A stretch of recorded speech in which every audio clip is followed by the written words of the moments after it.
So let's take a look at phase one, which is reconnaissance. Now, when we hear about reconnaissance, we typically have an image like this, right? Recon. So it's very similar. When it comes to reconnaissance, what we're talking about here is actually looking at a target, trying to figure out who the target is going to be and what they might have to offer. It is a phase that the attacker actually prepares everything else that he's going to do based off the information that he acquires during this phase. Now, this phase is done in two different methods. The first method is referred to as passive, and the other one is referred to as an active reconnaissance. So passive reconnaissance, active reconnaissance. And I love this picture because it sums it up. A passive reconnaissance is where you have no direct interaction with the target, and that would be the equivalent of a sniper's spotter. He has the binoculars, he gathers information, the target has no idea that he's looking at him. The active version of reconnaissance is where you have direct interaction with the target. And trust me, that would be the sniper's role. He will have direct interaction.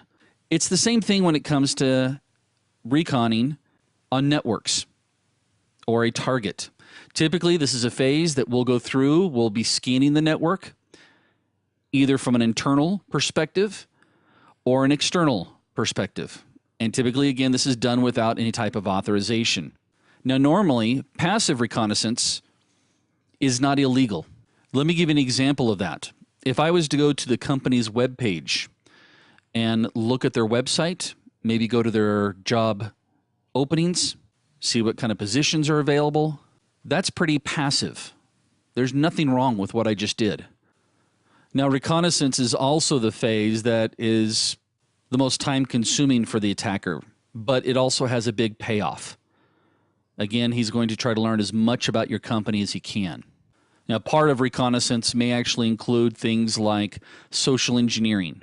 If you're not familiar with what social engineering is, we have a whole module coming up on that one, but just give you a quick, brief summary of it. It is the ability to manipulate somebody by almost being a con man, getting people to expose information about themselves that they normally wouldn't expose. Great example for me when it comes to social engineering is I go to Sam's Club. Some of you guys may go to Costco. And if you don't have those, maybe it's just a grocery store. But when I go on the Saturdays, they always have these people out there giving out free samples, right? Like, little pieces of beef jerky or little pieces of burritos. That's totally designed to socially engineer you. First of all, the aspect of social engineering that they're drawing out of you is one based off of emotion or guilt.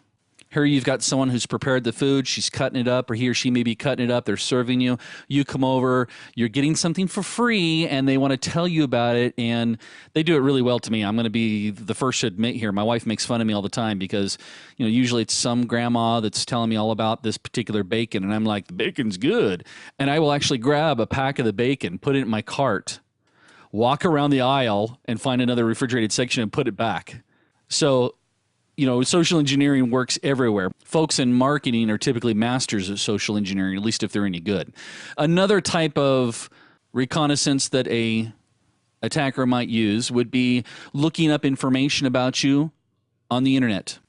For example, they could use the Whois database, or I could actually very quickly and easily do an NS lookup and find out what type of email server that you're using. Dumpster diving is another type of reconnaissance that we can do, and I know that sounds kind of weird, right? You're not looking for food. But getting information such as bank statements, ATM slips, phone numbers. Matter of fact, I always laughed back in the day when you wanted to go get a driver's license or when you wanted to get a new driver's license because you lost your old one. What did they always ask you for ID? Where I live, they'd say, well, bring us a bill with your current address, like your water bill. And I'm like, couldn't anybody just show up with that and say, my name is Dale?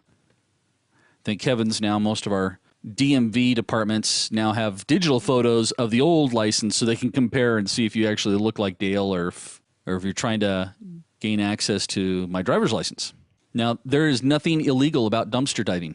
In fact, back in the early, I want to say it was back in the 90s when the Department of Justice was going after Microsoft for their practices when it came to Internet Explorer. Sun Microsystems actually did some dumpster diving on the Microsoft campus to get information that they then presented, showing that Microsoft had some dealings under the table that weren't necessarily above board, shall we say.